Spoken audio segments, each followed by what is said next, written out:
Last வீடியோவில் நம்ம லினக்ஸோட பேசிக்கான கமெண்ட்ஸ்லாம் பார்த்தோம். இந்த வீடியோவில் ஒரு ஃபைலில் எப்படி டேட்டாவை வந்து லினக்ஸ் கமெண்ட்ஸ் மூலமாக ஆட் பண்ணலாம் அப்படின்றத பற்றி பார்க்க போகிறோம். அதில் நிறைய பேஸ் இருக்குது. நான் பேசிக்லேருந்து ஒன்று ஒன்றா உங்களுக்கு சொல்கிறேன். ஓகே, அதுக்கு வந்து ரொம்ப முக்கியமான ஒரு கமாண்ட் இருக்குது. அதை பற்றி நம்ம தெரிஞ்சுருக்கணும். அந்த கமாண்டு தான் எக்கோ. இந்த கமாண்டோட வேலை என்னென்னா, இந்த கமாண்டுக்கிட்ட நீங்கள் ஒரு வார்த்தையோ ஏதாச்சும் ஒன்று கொடுத்தீங்கன்னா அவன் திருப்பி நம்மள்ட்ட அதே தருவான். அதாவது இந்த டெர்மினலில் வந்து அவன் வந்து பிரிண்ட் பண்ணுவான். எக்ஸாம்பிளுக்கு இப்போ எக்கோ அப்படின்னு கொடுத்து டபுள் கோட்ஸ்க்குள்ளே நம்ம ஏதாச்சும் ஒரு டெக்ஸ்ட் கொடுத்தோன்னா, எக்ஸாம்பிளுக்கு நான் சிம்பிளிஃபைட் அப்படின்னு கொடுக்குறேன். இப்படி கொடுத்து நான் ரன் பண்ணேன்னா அவன் நம்ம கொடுத்த வார்த்தையை வந்து இங்கே பிரிண்ட் பண்ணுவான். இதுதான் இந்த எக்கோட வேலை. அதாவது எக்கோ பண்ணுற மாதிரி நம்ம சொல்கிறத வந்து திருப்பி நம்மள்கிட்ட சொன்னால் எக்கோன்னு சொல்லுவாங்கள்ல, அதே மாதிரி நம்ம என்ன டெக்ஸ்ட் கொடுத்தாலும் அதை இங்கே பிரிண்ட் பண்ணுவான். இதில் என்ன ப்ரோ நமக்கு யூஸ் இருக்குது அப்படின்னு நீங்கள் யோசிக்கலாம். இதோட பேசிக்கான யூஸ் என்ன அப்படின்னா, சில இன்ஃபர்மேஷனை வந்து டெர்மினலில் வந்து நம்ம பிரிண்ட் பண்ணணும் அப்படின்னா, ஒரு லாக் பண்ணணுன்னாலோ இதை வந்து நம்ம யூஸ் பண்ணிக்கலாம்.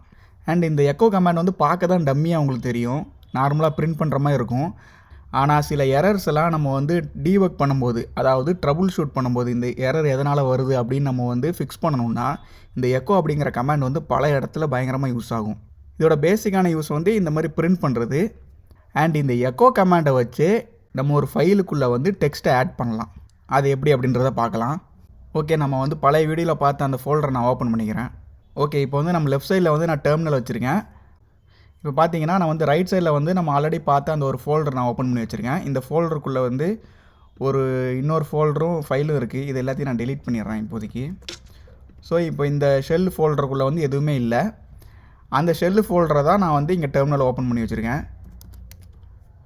இங்கே பார்த்தீங்கன்னா உங்களுக்கே தெரியும், ஷெல் அப்படிங்கிற ஃபோல்டருக்குள்ளே இருக்குது. எல்எஸ் போட்டு பார்த்தா எதுவுமே இல்லை. இப்போ ஃபஸ்ட்டு நான் என்ன பண்ண போகிறேன்னா, ஒரு எம்டியாக ஒரு ஃபைல் க்ரியேட் பண்ண போகிறேன். நமக்கு ஆல்ரெடி தெரியும், ஃபைல் க்ரியேட் பண்ணுறதுக்கு வந்து டச் அப்படின்னு ஒரு கமாண்ட் இருக்குது. Dutch summa.txt. இப்போ என்ன ஆச்சுன்னா, summa.txt அப்படின்னு ஒரு ஃபைல் க்ரியேட் ஆகிருக்கு. ஆக்சுவலி டச் கமாண்ட் வந்து எந்த டேட்டாவுமே இல்லாமல் தான் ஒரு ஃபைல் க்ரியேட் பண்ண நமக்கு ஆல்ரெடி தெரியும். ஸோ இதுக்குள்ளே வந்து எந்த கண்டென்ட்டுமே இருக்காது. ஸோ இந்த ஃபைலை நம்ம ஓப்பன் பண்ணி பார்த்தோம்னா, ஃபைலில் பார்த்தீங்கன்னா எதுவுமே இல்லை, வெறும் எம்டி ஃபைல் தான். ஸோ இப்போ நான் என்ன பண்ண போகிறேன்னா, எக்கோ கமாண்டை யூஸ் பண்ணி இந்த ஃபைலுக்குள்ளே வந்து ஒரு டேட்டாவை ஆட் பண்ண போகிறேன். அதுக்கு என்ன பண்ணணும்னா, வழக்கம் போல் எக்கோ அப்படின்னு கொடுத்துட்டு நீங்கள் என்ன டெக்ஸ்ட்டை ஆட் பண்ணணுமோ அந்த டெக்ஸ்ட்டை கொடுக்கணும் உள்ள.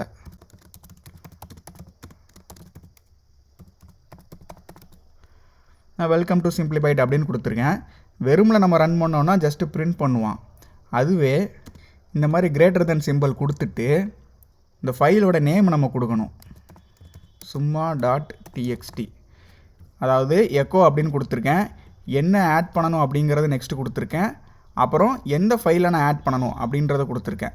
இதுக்கு இடையில இந்த கிரேட்டர் தென் சிம்பிள், அதாவது இந்த டெக்ஸ்ட் வந்து இந்த ஃபைலுக்குள்ளே ஆட் ஆகணும் அப்படின்னு சொல்லியிருக்கேன். இப்போ நான் வந்து ரன் பண்ணுறேன். ரன் ஆயிடுச்சு. இப்போ இங்கே பார்த்தீங்கன்னா அந்த வேர்டும் ஆட் ஆகிருக்குது. ஸோ டெர்மினல் மூலமாக ஒரு ஃபைலுக்குள்ளே நம்ம ஒரு டெக்ஸ்ட்டை ஆட் பண்ணணும்னா இந்த எக்கோ கமாண்ட் மூலமாக நம்ம ஆட் பண்ணலாம். ஓகே, நான் இப்போ என்ன பண்ணுறேன்னா, ஒரு டெக்ஸ்ட்டை ஆட் பண்ணுறேன் அதே சேம் ஃபைலுக்குள்ளே. நான் என்ன பண்ணுறேன்னா, இதை டெலீட் பண்ணிவிட்டு, ஸோ இப்போ நான் என்ன பண்ண போகிறேன்னா ஒரு டெக்ஸ்ட்டை ஆட் பண்ணுறேன். சப்ஸ்கிரைப் அப்படின்னு சொல்லிட்டு சும்மா ஆட் பண்ணுறேன்.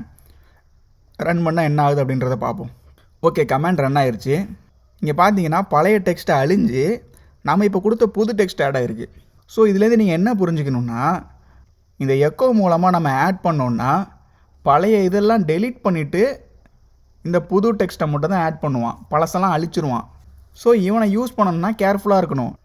நீங்கள் பாட்டுக்கு ஆல்ரெடி நிறைய டேட்டா இருக்கிற ஒரு ஃபைலில் இந்த எக்கோ கமாண்டை கொடுத்து ஆட் பண்ணிங்கன்னா எல்லாமே அழிஞ்சு போயிடும். இப்போ எக்ஸாம்பிளுக்கு இதில் வந்து சும்மா ஒரு ஜாவா கோடை ஒன்று ஆட் பண்ணுறேன்னு வைங்க. இந்த எக்கோ கமாண்ட் மூலமாக ஒரு டெக்ஸ்ட்டை நான் ஆட் பண்ணேன்னா பழைய இதெல்லாம் அழிஞ்சு புதுசாக உள்ளது தான் வந்திருக்கு பாருங்கள். ஸோ இந்த கமாண்ட் வந்து பழைய இதை அழிச்சிருன்றதை ஞாபகம் வச்சுக்கோங்க.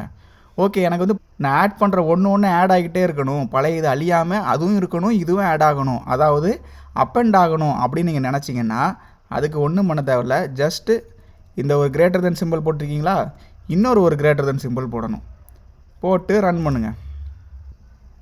இப்போ பார்த்தீங்கன்னா சப்ஸ்கிரைப் வந்திருக்கு, சப்ஸ்கிரைப் வந்திருக்கு. ஆல்ரெடி இருந்ததும் இருக்குது, இப்போ நான் புதுசாக ஆட் பண்ணதும் வந்திருக்கு.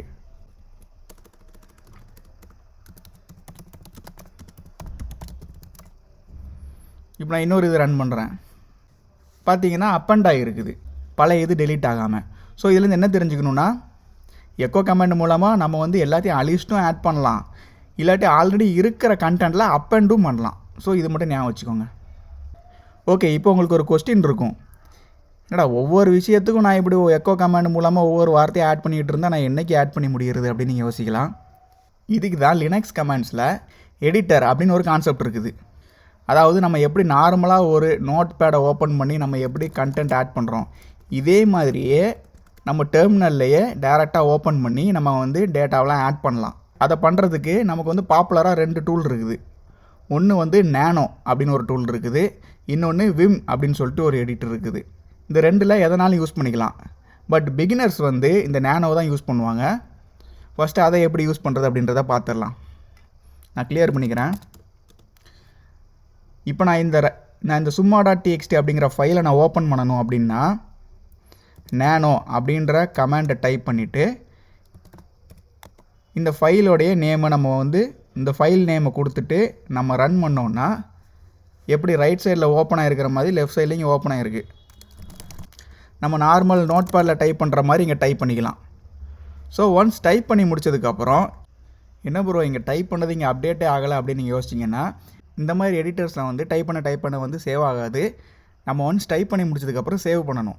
இங்கே தான் பெரிய ட்விஸ்ட் இருக்குது. இது சேவ் பண்ணுறது கொஞ்சம் வித்தியாசமாக இருக்கும். அதை எப்படி சேவ் பண்ணணும்னா, உங்களோட கீபோர்டில் வந்து Ctrl+O அப்படின்னு நீங்கள் கிளிக் பண்ணிங்கன்னா அதுக்கு ஃபைல் நேம் கேட்கும். நீங்கள் ஆல்ரெடி இருக்கிற ஃபைல் நேமில் அப்படி நீங்கள் என்ட்ரு கொடுத்தீங்கன்னா சேவ் ஆகிரும். இப்போ இங்கே கிளிக் பண்ணால் ரீலோட் கேட்கும் பாருங்கள். என்ன சொல்லுதுன்னா, இங்கே ஃபைல் சேஞ்ச் ஆகிருக்கு, ரீலோட் பண்ணு அப்படின்னு சொல்லுது. ரீலோட் பண்ணால் நம்ம டைப் பண்ணது வந்து இங்கே அப்டேட் ஆகிருச்சு. ஸோ நம்ம வந்து எப்படி சேவ் பண்ணுறது அப்படின்றத பார்த்துட்டோம்.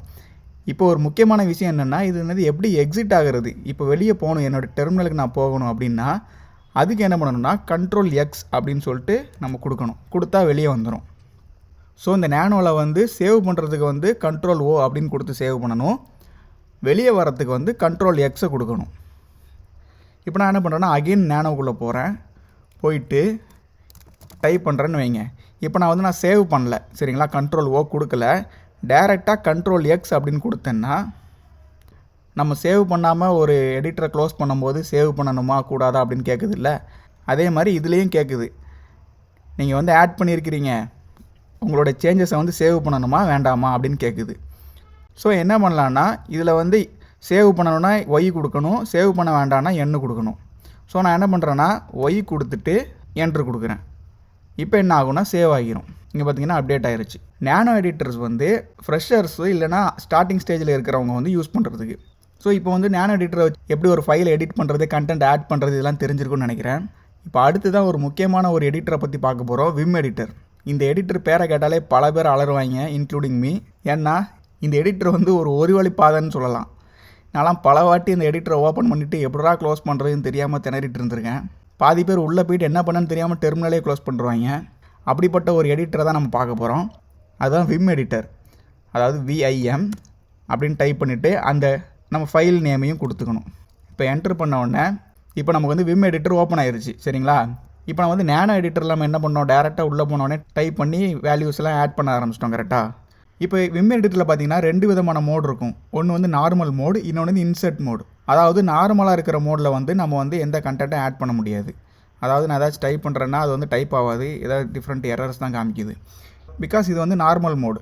சப்போஸ் நீங்கள் வந்து டேட்டா எதாவது ஆட் பண்ணணும், கண்டென்ட் ஏதாச்சும் நீங்கள் ஆட் பண்ணணும் அப்படின்னா ஐ அப்படின்ற பட்டனை நீங்கள் கிளிக் பண்ணணும். கிளிக் பண்ணிங்கன்னா இங்கே கீழே பார்த்தீங்கன்னா உங்களுக்கு தெரியும் இன்சர்ட் அப்படின்னு வந்திருக்கா. ஸோ இப்போ வந்து இன்சர்ட் மோடில் இருக்குது. ஸோ இப்போ நீங்கள் எதனாலும் டைப் பண்ணிக்கலாம். இப்போ பாருங்கள்,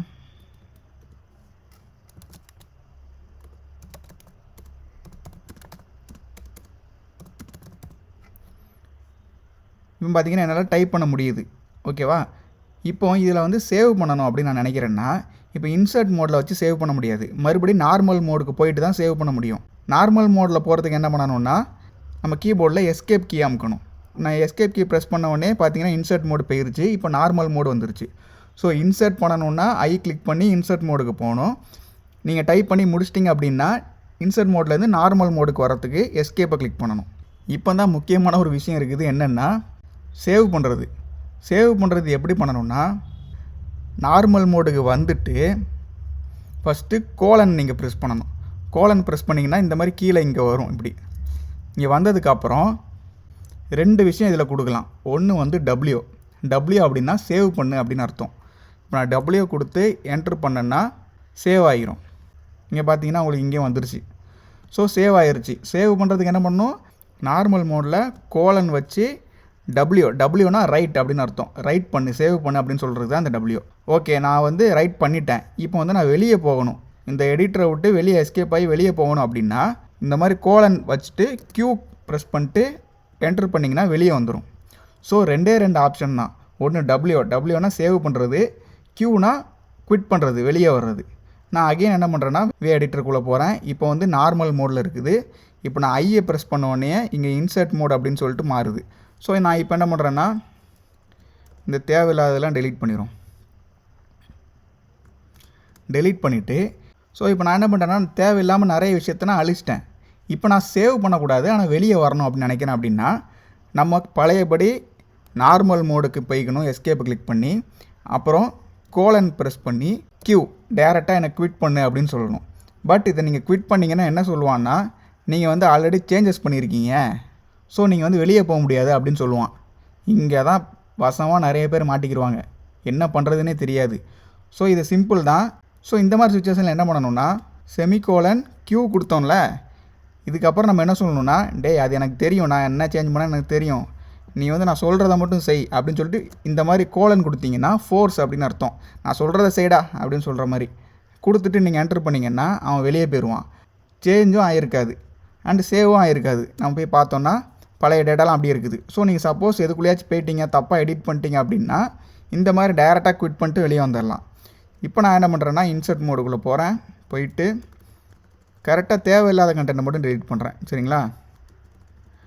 டெலீட் பண்ணிட்டு இப்போ நான் வந்து சேவும் பண்ணணும், குவிட்டும் பண்ணணும், அட் டைமில் 2மே பண்ணணும் அப்படின்னு நினைக்கிறேன்னா மறுபடியும் எஸ்கேப்பை கிளிக் பண்ணிவிட்டு மறுபடியும் கோலன். இப்போ நான் என்ன பண்ணணும், சேவ் பண்ணணும். சேவுக்கு வந்து ரைட் அப்படின்னா டபிள்யூ கரெக்டாக அதை கொடுத்துக்கிறேன். அப்புறம் குவிட்டும் பண்ணணும் அப்படின்னு நினைக்கிறேன். அப்போ Q கொடுக்குறேன். இப்போ நான் என்ன பண்ணுறேன்னா சேவும் பண்ணிவிட்டு குவிட் பண்ணு அப்படின்னு சொல்கிறேன். என்ட்ரு கொடுத்தவொடனே வெளியே வந்துருச்சு. இங்கே கிளிக் பண்ணால் ரீலோட் கேட்குது. பார்த்திங்கன்னா நம்ம ரிமூவ் பண்ணதெல்லாம் போயிருச்சு. ஸோ நம்ம விம் எடிட்டரில் எப்படி பேசிக்கான விஷயத்தை ஆட் பண்ணலாம், எக்ஸிட் பண்ணலாம் அப்படின்றத பார்த்துருக்கோம். ஆனால் நான் இப்போ உங்களுக்கு நான் சொல்லி கொடுத்தது வந்து ரொம்ப பேசிக்கான விஷயம் மட்டும்தான். இதில் ஏதாச்சும் ஒரு எடிட்டரே உங்களுக்கு போதும். நான் இப்போ சொல்லி கொடுத்ததை வச்சு நார்மலாக நீங்கள் கண்டென்ட் ஆட் பண்ணுறது, டெலீட் பண்ணுறது நீங்கள் எல்லாமே பண்ணலாம், பிரச்சனை இல்லை. பட் நீங்கள் இன்னும் கொஞ்சம் எஃபிஷியண்ட்டாக பண்ணணும்னு நினைக்கிறீங்க அப்படின்னா இதில் சில ஷார்ட்கட்ஸ் இருக்கும். அதை யூஸ் பண்ணிங்கன்னா நீங்கள் வந்து குயிக்காக நிறைய விஷயம் பண்ணலாம். எக்ஸாம்பிளுக்கு நேனோவில் நம்ம வந்து நேனோ ஓப்பன் பண்ணிவிட்டு இப்போ நான் என்ன பண்ணுறேன்னா இப்போ இந்த லைனை ஃபுல்லாக நான் டெலீட் பண்ணேன்னா என்ன பண்ணுவேன், உட்காந்து ஃபுல்லாக டைப் பண்ணிகிட்டு இருப்பேன். கரெக்டாக? அப்படி ஃபுல்லாக டைப் பண்ணாமல் என்ன பண்ணலான்னா Ctrl+K கொடுத்தீங்கன்னா அந்த லைன் டெலீட் ஆகும். ஸோ நமக்கு நிறைய டைம் சேவ் ஆகும். இந்த மாதிரி நிறைய ஷார்ட்கட்ஸும் இருக்குது. ஸோ இப்போதைக்கு நீங்கள் ஷார்ட்கட்ஸ்லாம் நீங்கள் வந்து கான்சன்ட்ரேட் பண்ணாமல் நார்மலாக ஒரு விம் எடிட்டரோ இல்லை நேனோ எடிட்டர்லையோ எப்படி டேட்டா ஆட் பண்ணுறது, ஆல்ரெடி இருக்கிற ஃபைலில் எப்படி சேஞ்ச் பண்ணுறது, முக்கியமாக இந்த விஷயம் தான் நம்ம வந்து யூஸ் பண்ணுவோம். எக்ஸாம்பிளுக்கு நீங்கள் ஒரு Kubernetes ஒர்க் பண்ணுறீங்க, இல்லைனா ஒரு என்விரான்மெண்ட் ஃபைலை வந்து சேஞ்ச் பண்ண சொல்கிறாங்க அப்படின்னா இந்த மாதிரி நேனோ எடிட்டர் இல்லைனா விம் எடிட்டரை வச்சு தான் நம்ம வந்து சர்வர்ஸில் போயிட்டு ஃபைல்ஸை வந்து சேஞ்ச் பண்ணுவோம். ஸோ நமக்கு வந்து பேசிக்காக யூஸ் பண்ண தெரிஞ்சாலே மோர் தென் எனாஃப் தான். ஸோ நீங்கள் எஃபிஷியண்ட்டாக இன்னும் நான் ஃபாஸ்ட்டாக பண்ணணும் அப்படின்னு நீங்கள் நினச்சிங்கன்னா இந்த மாதிரி ஷார்ட்கட்ஸும் நீங்கள் கற்று வச்சுக்கலாம். ஸோ இந்த வீடியோவில் லினக்ஸ் கமாண்ட்ஸை யூஸ் பண்ணி எப்படி ஃபைல்ஸில் டேட்டா ஆட் பண்ணுறது அப்படின்றத பற்றி பார்த்தோம். அண்ட் நிறைய பேர் ஷெல் ஸ்கிரிப்டிங்கை பற்றி நீங்கள் போடுங்க அப்படின்னு சொல்லியிருந்தீங்க. கண்டிப்பாக போடுறேன். பட் அதுக்கு முன்னாடி பேசிக்கலாக நம்ம கவர் பண்ணிட்டோம்னா நம்ம டேரெக்டாக ஷெல் ஸ்கிரிப்டிங் போயிடலாம். பிகாஸ் நம்ம சேனலில் ஃப்ரெஷர்ஸும் பார்க்குறாங்க, அவங்களுக்கு டேரெக்டாக ஷெல் ஸ்கிரிப்டிங் போனால் அவங்களுக்கு புரியுமான்றது தெரில. ஸோ நம்ம பேசிக்கான விஷயத்தெல்லாம் ஃபஸ்ட்டு கம்ப்ளீட் பண்ணிட்டு அடுத்த ஷெல் ஸ்கிரிப்டிங்லாம் நம்ம ஃபுல்லாக இறங்கிடலாம். ஸோ வீடியோ பிடிச்சிருந்தா லைக், ஷேர் அண்ட் சப்ஸ்கிரைப் பண்ணுங்கள். தேங்க்யூ.